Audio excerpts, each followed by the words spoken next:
It's only 17 days since the election when the coalition lost, in large part because the right of centre vote has fractured. It's split off to One Nation, Clive Palmer, Bob Katter, Family First, Libertarians and all the rest of them. But as of today, the fracturing of the right of centre has reached historic new levels. The decision of the Nationals to split away from the Liberals, to break up the coalition today, is political history unfolding before our very eyes. The coalition arrangements actually predate the Liberal Party. More than 100 years ago, Country Party titan Earl Page formed a coalition with the Nationalists and then with Robert Menzies' United Australia Party. Post-war, this became the coalition with the Liberal Party that Menzies had founded. And the coalition became the dominant party of government for the 75 years since. There was a short break in 1987 when the disastrous Joe for PM campaign split the coalition for just a few months. But otherwise, it's been a productive and often happy marriage until today. Nationals leader David Littleproud had spent the past few days negotiating a new coalition agreement with the new Liberal leader Susan Lee. But today he called time. The Nationals will leave the coalition and go their own way. The dignity that she showed in how she took this and how she sees a way forward was a reaffirmment that this is an opportunity to reset ourselves and to do that in an environment where we can.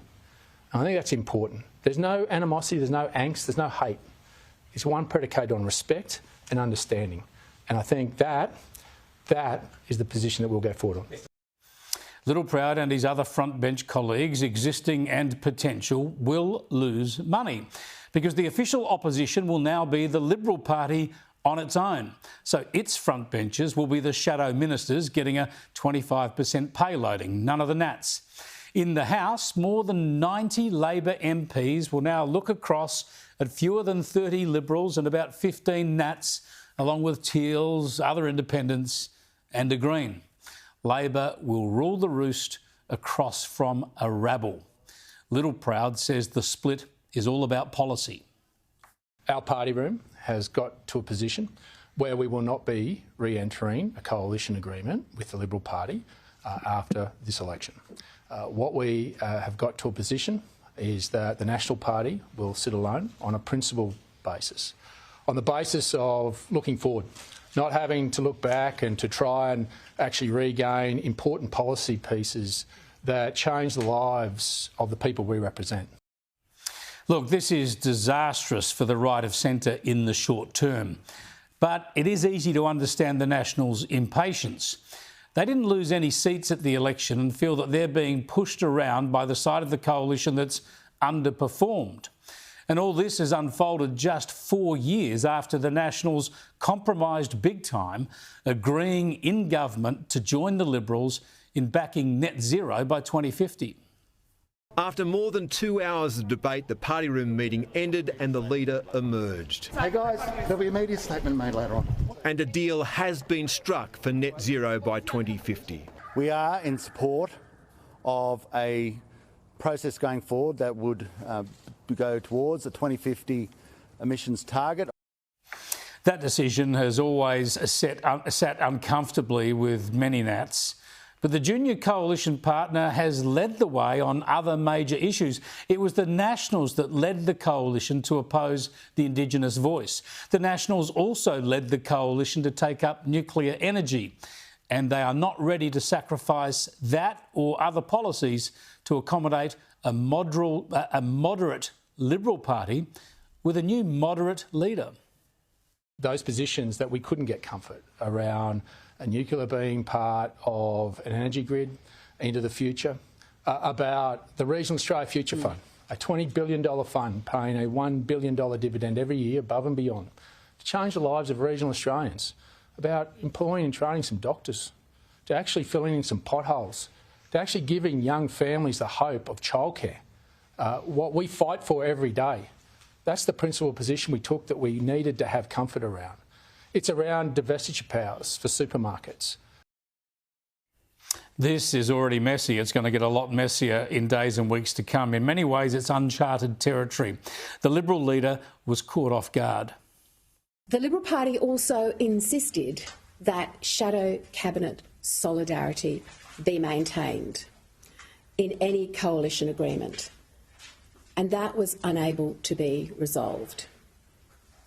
As the largest non-government political party, the Liberals will form the official opposition.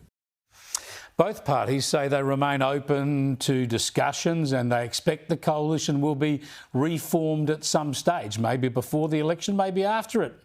But Liberal elder statesman, former Prime Minister John Howard, has warned that the longer they stay apart, the more they could grow apart.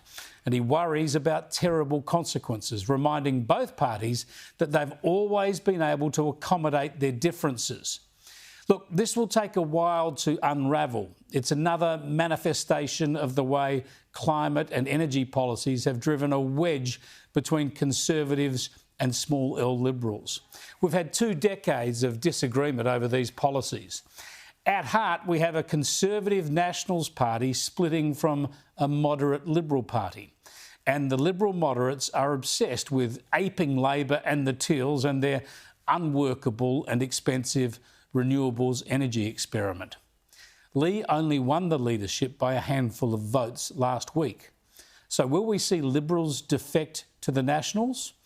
Or, given how Senator Jacinta Nampijinpa-Price just defected from the Nationals to the Liberals, will we see the Conservatives reclaim the Liberal Party?